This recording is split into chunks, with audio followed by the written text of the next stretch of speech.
అపరిమితమైన మేధా సంపత్తు, నాయకత్వపు లక్షణాలు పుణికిపుచ్చుకున్న కలిసిన తెలుగుదేశం పార్టీ జాతీయ అధ్యక్షులు, నాలుగోసారి ముఖ్యమంత్రిగా ప్రమాణ స్వీకారం చేసిన శ్రీ నారా చంద్రబాబు నాయుడు గారికి నా హృదయపూర్వక నమస్కారం. భారతీయ జనతా పార్టీ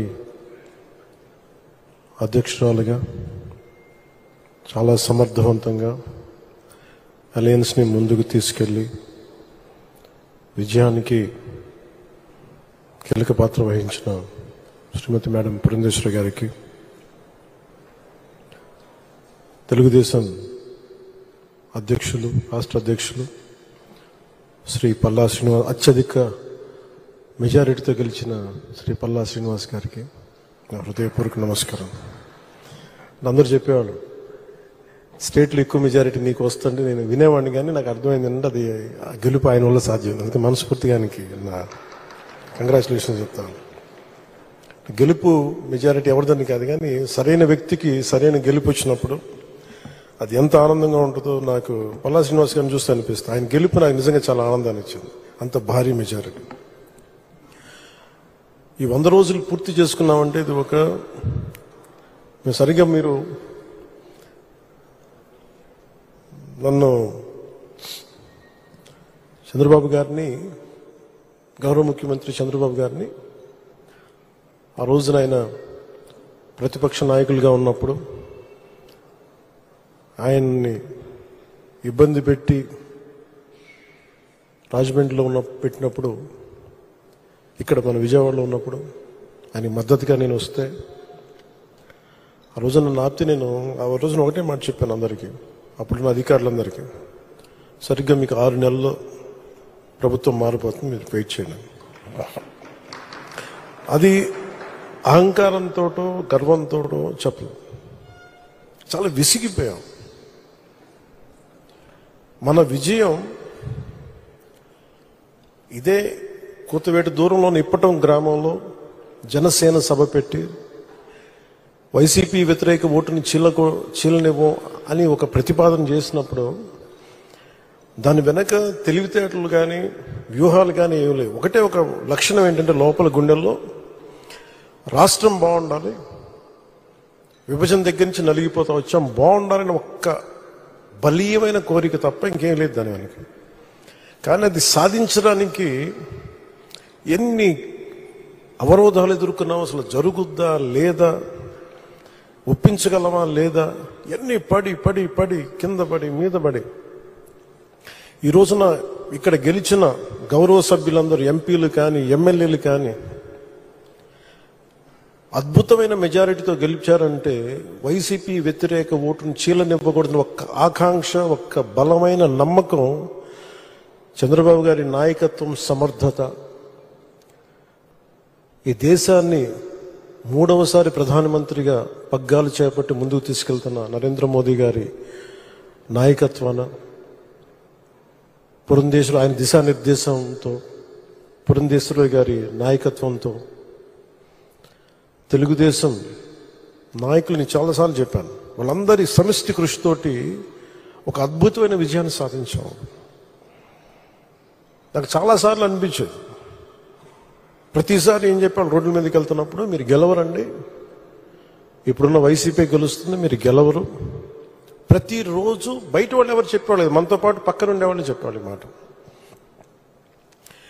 అసలు నమ్మకం ఉన్నది ఎవరికి అంటే, అసలు చెక్కు చెదరని గెలుస్తున్నాం, కొడుతున్నాం, నెగిటివ్ థాటే ఉండకూడదు, 170కి 160 కొట్టాలన్న మొదటి రోజు నుంచి చెప్పింది శ్రీ నారా చంద్రబాబు నాయుడు గారు చెప్పారన్నమాట. మనం అనుకుంటున్నాం, చేస్తున్నాం, చాలా జాగ్రత్తగా ఉంటారు, వ్యూహాలు ఉంటాయి, అన్నీ ఉంటాయి. కానీ ఎక్కడా కూడా ఆయన దగ్గర నుంచి నేను నేర్చుకుంది కించిత్తు అధైర్యం లేదు, భయం లేదు ఆయన దగ్గర. అంటే ఆయనకున్న అపారమైన అనుభవం నేను ప్రత్యక్షంగా చూశాను, జాతీయ స్థాయిలో చూశాను, ఆయన రాజమండ్రిలో ఉన్నప్పుడు చూశాను. అసలు ఈయనకి నేను ఒకటే అనుకున్నాను లోపల కొంచెం, అంటే ఈయనకి ఏమి జరిగినా అసలు భయం అనేది ఏ క్వశ్చన్ లేదు ఈయనకి. అంటే ధైర్యం తప్ప.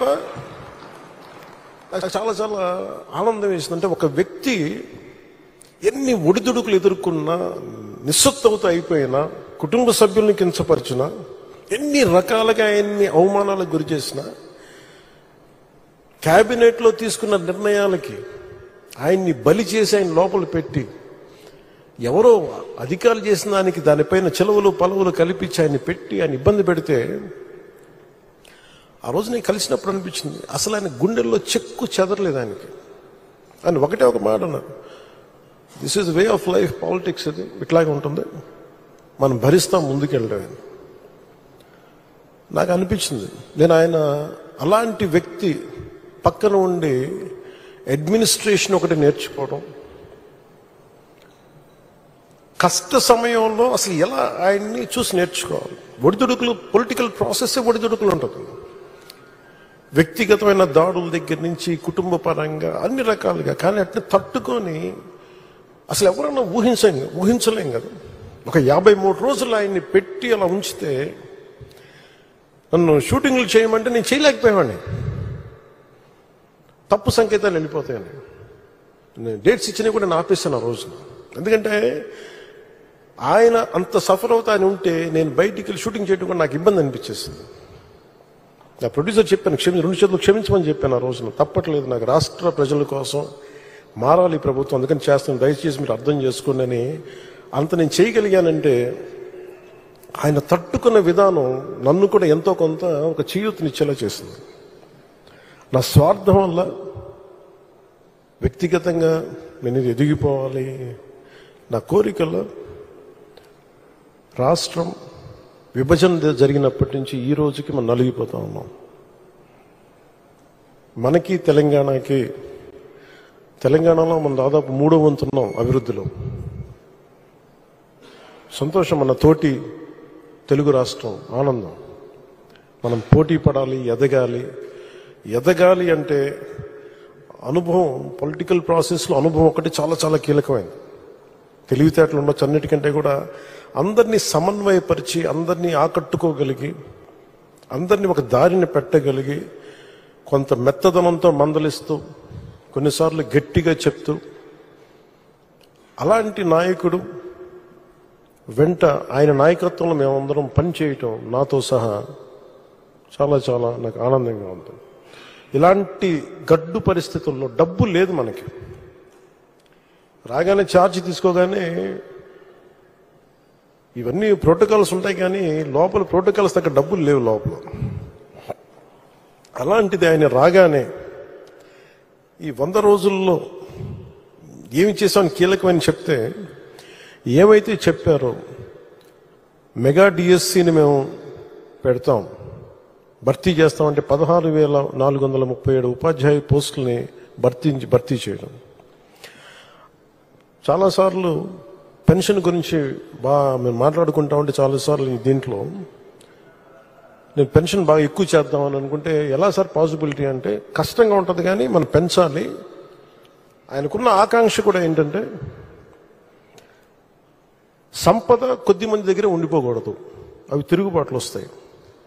ఈ రోజున ఆయన నాయకత్వంలో ఈరోజు పొద్దున్న క్యాబినెట్ మీటింగ్లో మాట్లాడుకున్నప్పుడు కూడా ఎంటర్ప్రెన్యూర్షిప్కి ఒక 100 కోట్లు మూలధనం ఒక కార్పొరేషన్లో పెడితే, మన చిన్నపాటి పరిశ్రమలకి, ఔత్సాహికులకి, పారిశ్రామికవేత్తలకి అండగా ఉండటానికి ఒక 100 కోట్లు మూలధనం పెడితే దాన్ని 5,000 కోట్ల వరకు తీసుకురావచ్చు.